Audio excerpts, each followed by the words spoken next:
दी। मेरी है इसकी, मुझे खुद नहीं पता क्या बोला है। तुझे कमेंट किया होगा, पापा को फोन करेगा।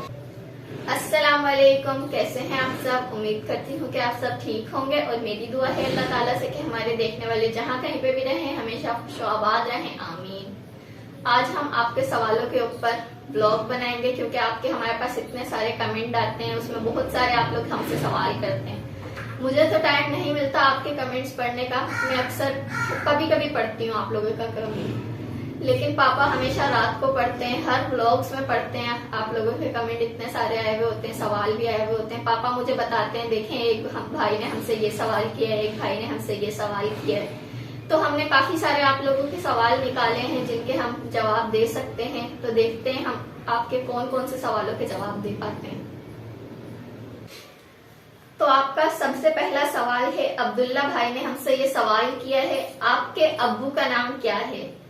चले मैं खुद आपको ये सवाल का जवाब दे देती हूँ। मेरे पापा का नाम है मोहम्मद आसिफ। अंकल का क्या नाम है? तो मेरा नाम है मोहम्मद आसिफ। तो आपका दूसरा सवाल है जो कि हमारी प्यारी बहन ने किया है, रिदा अयूब ने, आपकी जो मैरिड सिस्टर कराची में रहती हैं वो कभी आपके घर क्यों नहीं आई, कभी व्लॉग में भी उन्हें नहीं देखा। आपकी जो तीसरी बेटी है सबसे बड़ी, वो आपने जब से व्लॉग स्टार्ट किया है जब से वो आई नहीं है।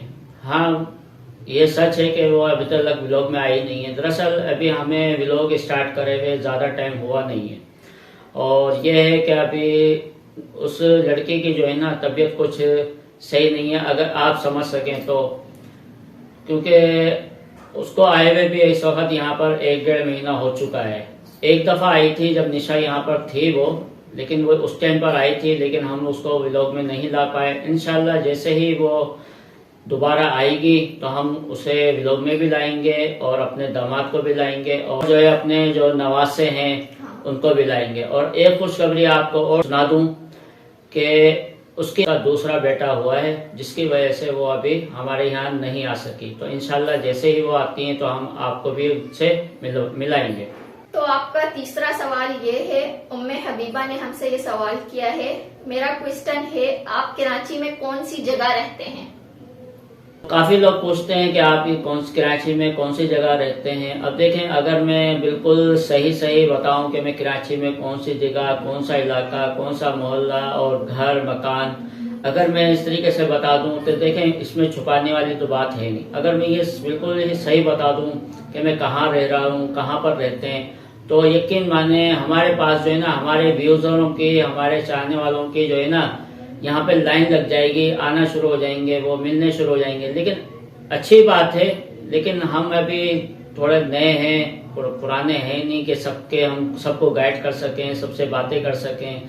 इसलिए जो है ना, इस वीडियो में अभी तो नहीं, आइंदा इंशाल्लाह आने वाली वीडियो में हम आपको पूरा बता देंगे। फिलहाल तो अभी मैं आपको ये बता देता हूँ कि हम कराची के शहर बल्दिया टाउन में रहते हैं। अब आप सोच रहे होंगे बल्दिया टाउन तो बहुत बड़ा है। हाँ, ये भी सच है कि बल्दिया टाउन बहुत बड़ा है, लेकिन अभी फिलहाल आपके जानने के लिए इतना ही काफी है कि हम बल्दिया टाउन में रहते हैं। तो हमारा सवाल का जवाब आपको अच्छा लगा होगा। तो एक हमारी प्यारी बहन ने हमसे ये सवाल किया है, उनका नाम है आशी गुल। नेहा, आप घर के सारे काम खुद किया करें, अपने पापा से इतने काम ना करवाया करें। माशाल्लाह, आपने सवाल तो अच्छा किया है बेटा। दरअसल बात यह है, आपको थोड़ा सा डिटेल में बताऊंगा, बात थोड़ी सी लंबी हो जाएगी। बात यह है, दरअसल जब इन बच्चों की वालदा थी, दुनिया में जिंदा थी, तो उस वक्त ये नेहा जो है ना बहुत छोटी थी। अब यानी कि इतनी छोटी भी नहीं, मतलब मेरा कहने का ये है, उस वक्त इसकी उम्र थी 8 साल। तो ये बहुत छोटी थी। अगर आप खुद ही अंदाजा लगाएं, आज इनकी वालदा यहाँ पर होती तो क्या वो इनकी वालदा अपनी सबसे छोटी बेटी को इस तरह काम करने देती? आज ये जो है ना काम नहीं कर रही होती है, ये घर में खेल कूद रही होती है, आराम कर रही होती है, या स्कूल जा रही होती, और सारे काम इनकी वालदा कर रही होती। तो वालदा तो खैर नहीं है अब इस दुनिया में, तो उनके जाने के बाद जो है ना, मैं ही इनका बाप हूँ और मैं ही इनकी माँ हूँ, क्योंकि माँ की जिम्मेदारी भी मेरे ऊपर ही आती है। तो घर की जो जिम्मेदारियां हैं, काफ़ी जो बड़ी मेन जो जिम्मेदारियां होती हैं वो मेरे ऊपर हैं, और जो छोटे मोटे काम होते हैं। लेकिन ये नहीं है कि इसका मतलब कि नेहा काम नहीं करती।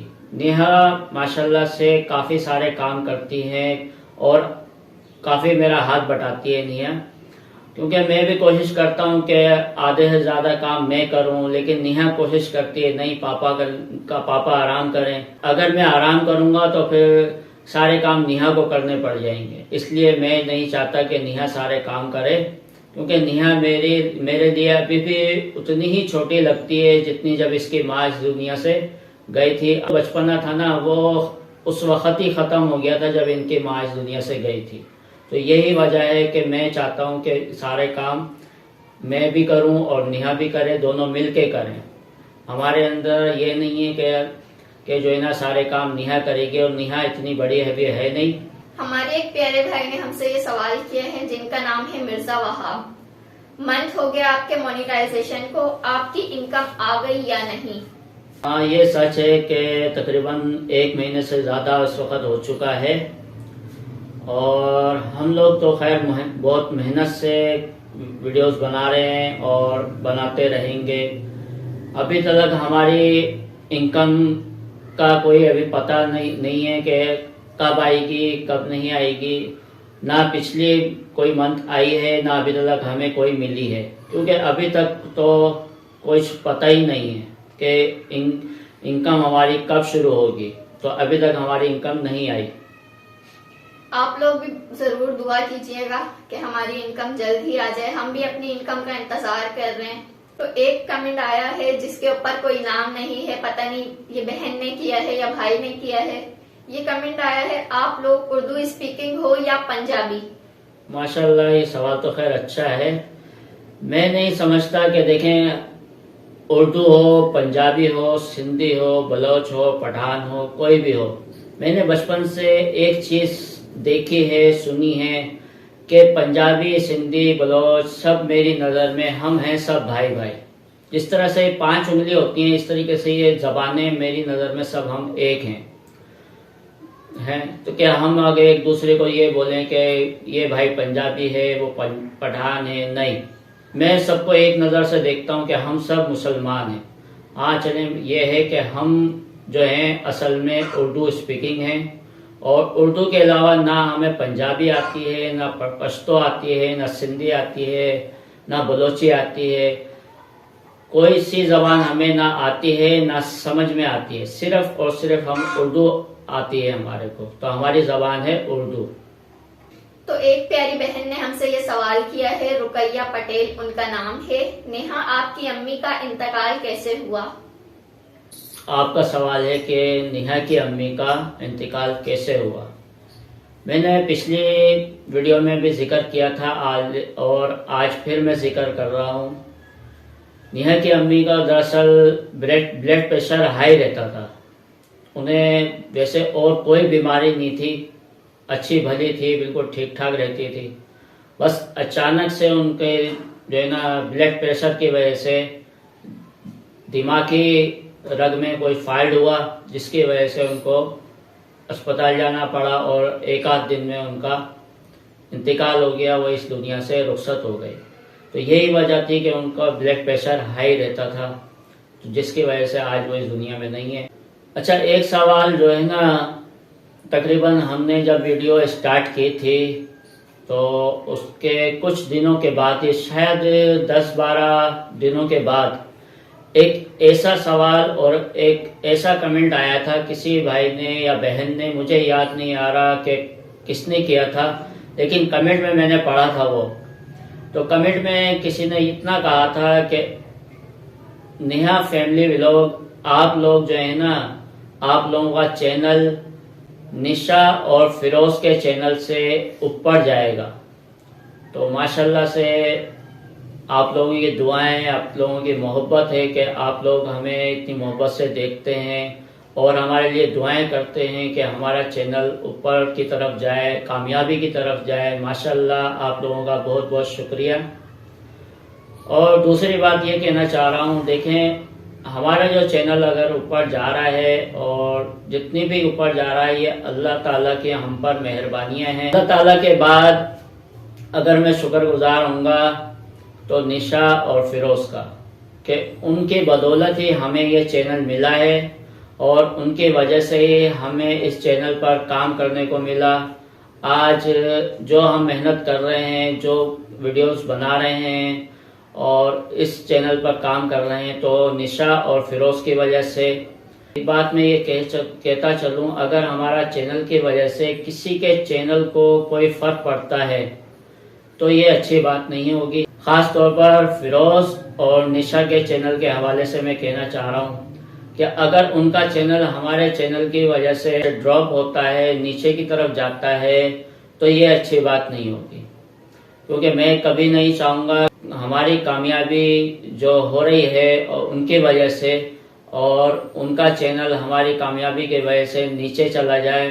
तो ऐसा होने से बेहतर ये होगा कि मैं आगे चलकर, अगर ऐसा वक्त आया कि उनका चैनल नीचे की तरफ गया, तो आगे चलकर मैं सोचूंगा कि अपने चैनल को आहिस्ता आहिस्ता ड्रॉप करें, नीचे की तरफ लेके जाएं, स्लो करें, और आगे मैं हो सकता है इस चैनल को बंद कर दूं। अगर ऐसा हुआ कि उनका चैनल बंद हुआ या स्लो हो गया, मेरी तो दुआ है कि वो सदा कामयाबी की तरफ जाए उनका चैनल, वो इसी तरीके से मेहनत करते रहें। और बल्कि आप लोगों से ये कहूँगा कि अगर आप जिस तरीके से हमें मोहब्बत देते हैं, तो हमसे भी ज़्यादा जो है आप फिरोज और निशा से के चैनल को तरफ ज़्यादा देखा करें, क्योंकि उन्हीं की वजह से हमारे को ये चैनल मिला है।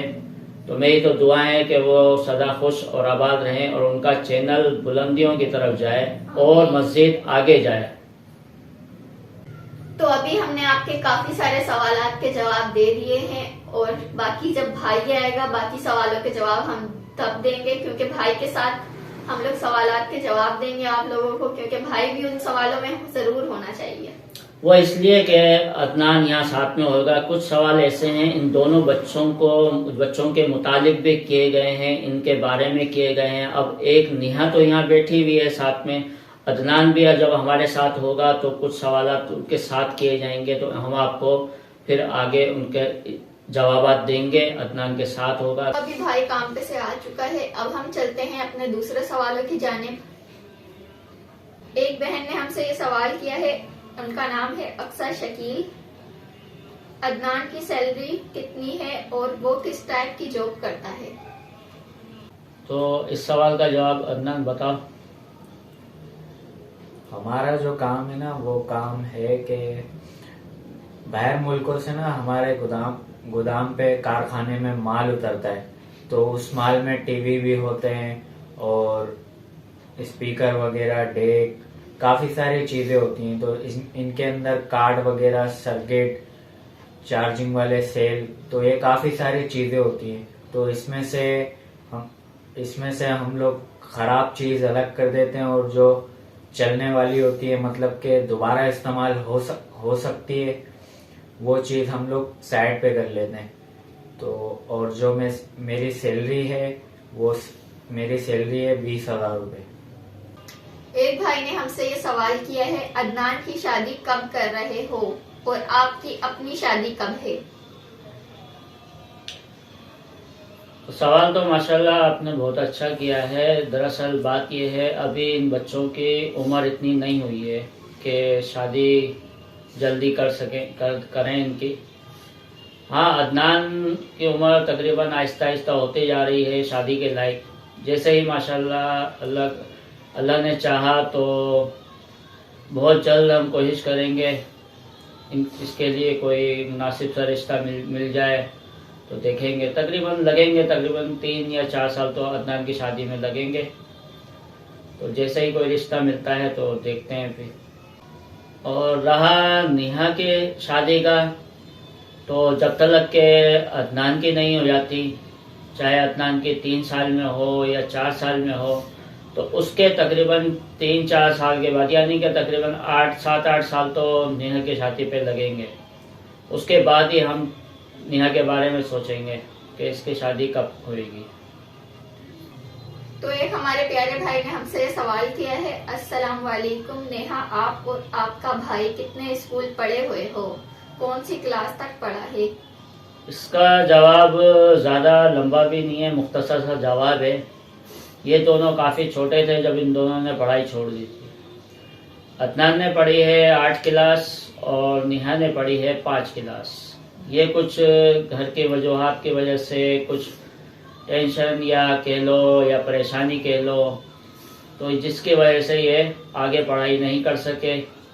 इन्होंने अपने 5-6 साल बगैर पढ़ाई के वक्त गुजार दिया, तो इन्होंने यहीं तक तालीम हासिल की है। एक प्यारे भाई ने हमसे ये सवाल किया है, Neha and Adnan age difference, कि हम दोनों में एज का क्या फर्क है? वैसे आप लोगों को क्या लगता है इन दोनों के एज में और उम्र में, यानी कि कितना फ़र्क होगा? आज तो आपके सामने बिल्कुल बैठे हुए हैं बराबर में। चलो मैं बताता हूँ कि इनके एज में और इनके उम्र में कितना फ़र्क है। इनमें से एक है 18 साल का और एक है 14 साल का। अगर इनमें जमा और तफरीक किया जाए तो नेहा की उम्र अगर लगाई जाए 18 साल, तो ये तफरीक किया जाए तो ये हो जाएगी 14 साल की। अब आप खुद ही देखें, अदनान 14 साल का नज़र आता है या नेहा 18 साल की नज़र आती है? मेरे को तो नहीं लगता नेहा 18 साल की है या अदनान 14 साल का है। दरअसल हकीकत ये है कि अदनान 18 साल का है और नेहा जो है वह है 14 साल की। तो हमने इसमें जमा तफरीक भी कर दिया और आपको साफ बता भी दिया कि नेहा की उम्र है 14 साल और अदनान की उम्र है 18 साल। और आप लोग हमें कमेंट में ये भी बोलते रहते हैं, नहीं नेहा की एज 17 साल है और अदनान की एज 21 साल है। ऐसा बिल्कुल भी नहीं है, मेरी एज 14 साल है, भाई की एज 18 साल है। हम दोनों में सिर्फ 4 साल का फर्क है। बिल्कुल, इन दोनों में जो है सिर्फ 4 साल का फर्क है। इन सवालों के जवाब देना बहुत लंबा हो जाता है, बहुत टाइम लग जाता है, जिसकी वजह से ना वीडियो भी बहुत लंबी हो जाती है। अगर इनके सिर्फ 4 या 5 सवाल के जवाब दें तो 8-9 मिनट में वीडियो पूरी हो जाएगी, लेकिन 4-5 सवाल जवाब देने का कोई फ़ायदा नहीं है। कम से कम भी 10 या 12 सवाल के जवाब तो दें। तो हमने भी आज तकरीबन 10 से 12 सवालों का जवाब दिए हैं। तो हमें इन सवालों के जवाब सोच समझ के देने पड़ते हैं कि आप लोगों को बुरा भी ना लगे और हम सही सवालों के जवाब दे पाए। तो हमने बहुत कोशिश की आप लोगों के सवालों के जवाब देने के लिए। अगर आप लोगों को बुरा लगा हो तो आपसे माजरत पहले ही मैं कर रही हूँ। तो आज का व्लॉग जो था हमारा यहीं तक था। उम्मीद करती हूँ कि आप लोगों को पसंद आया होगा। फिर मिलेंगे इंशाल्लाह आप लोगों से एक नेक्स्ट व्लॉग में। तब तक के लिए अल्लाह हाफिज। अल्लाह हाफिज।